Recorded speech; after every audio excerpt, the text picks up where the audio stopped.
नमस्कार दोस्तों, welcome to current affairs. दोस्तों, दुनिया में इस समय जितने भी बड़े कंट्रीज हैं उनमें भारत सबसे तेजी से ग्रो कर रहा है ग्रोथ रेट के मामले में। लेकिन ग्लोबल इन्वेस्टर्स के लिए तीन मेजर कंसर्न्स है। यहाँ पर आप द इंडियन एक्सप्रेस का आर्टिकल देखिए। तीन main concerns global investors have about Indian economy. तो ये तीन मेजर कंसर्न्स क्या है, इसके बारे में काफी कुछ डिस्कस करेंगे। सो इस वीडियो को एंड तक जरूर देखिएगा। और आपने अभी तक हमारे चैनल को सब्सक्राइब नहीं किया है तो जरूर से सब्सक्राइब कर लीजिएगा, ताकि हमारे वीडियो की लेटेस्ट नोटिफिकेशन आप सभी को सबसे पहले मिल सके।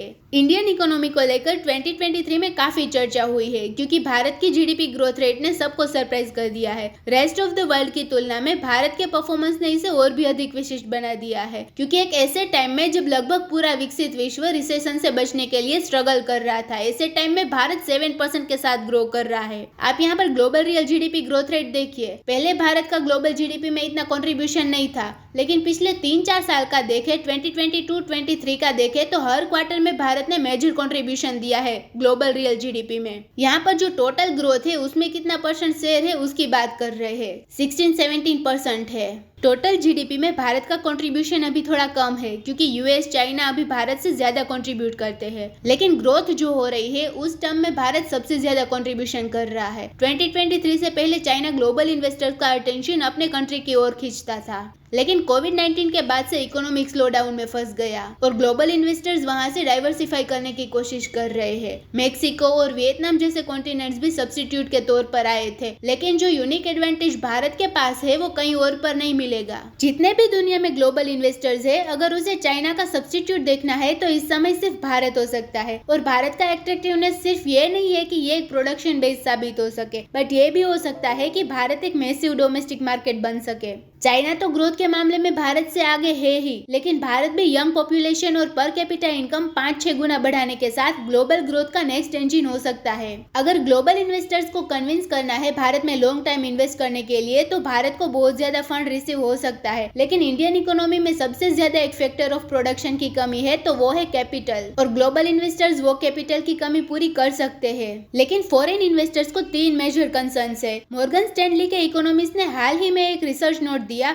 उसमें ये तीन मेजर कंसर्न्स की बात करी थी। पहला ये है कि क्या भारत ज्यादा खर्च करेंगे। हमारे देश की पॉपुलेशन बहुत ज्यादा है, तो लार्ज पॉपुलेशन किसी भी देश को मोर प्रोडक्टिव बनने के साथ एक ह्यूज मार्केट बनने में भी मदद करता है। अगर डोमेस्टिक मार्केट काफी बड़ा है तो ये कई इकोनॉमिक एक्टिविटीज को काफी प्रॉफिटेबल भी बना सकता है। स्मॉलर इकोनॉमीज को अपनी इकोनॉमिक एक्टिविटीज बढ़ाने के लिए अक्सर दूसरे कंट्रीज के ऊपर डिपेंड करना पड़ता है। लेकिन यहाँ पर देखना ये होगा कि हमारे पास परचेजिंग पावर कितना है, क्या हम ज्यादा से ज्यादा मनी स्पेंड कर पाते हैं। अब जैसे आईपीएल की शुरुआत हुई थी, उसके बाद से इंडियन इकोनॉमी एक सर्टेन थ्रेशोल्ड में पहुंच गई, तो ये एक रियलिटी बन गई। तो तब से आईपीएल की प्रॉफिटेबिलिटी दिन ब दिन बढ़ रही है। लार्ज नंबर में पुअर पीपल या लो परचेजिंग पावर वाले लोगों का कोई महत्व नहीं रहेगा, क्योंकि भारत में इसकी जीडीपी का लगभग 55% से 60% हिस्सा अपने पर्सनल खर्च में किए गए पैसों के कारण है। भारत की परचेजिंग पावर भारत की जीडीपी ग्रोथ का बिगेस्ट इंजन है। तो पहले भारत को परचेजिंग पावर बढ़ानी है, ताकि ग्लोबल इन्वेस्टर्स ज्यादा से ज्यादा इन्वेस्ट करें। कोविड पेंडेमिक से पहले ही हमारा प्राइवेट कंजप्शन डिमांड काफी वीक रहा है। अब दूसरा प्रॉब्लम यह है कि क्या प्राइवेट सेक्टर इन्वेस्ट करना शुरू करेंगे कि नहीं। यहाँ पर इन्वेस्टमेंट की बात है कि यह हमारी जीडीपी में 30% कंट्रीब्यूट करता है।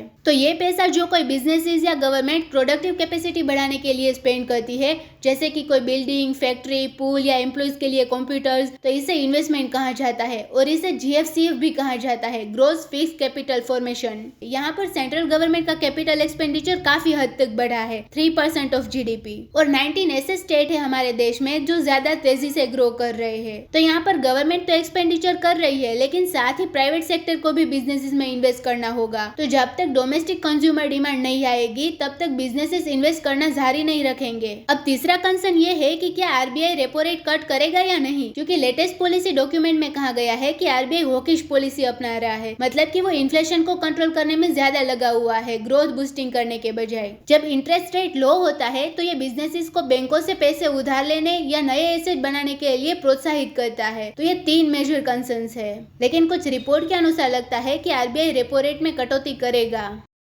तो दोस्तों, इसी नोट के साथ वीडियो करते हैं खत्म। उम्मीद है यहाँ पे आपको काफी कुछ जानने को मिला होगा। Thank you for listening.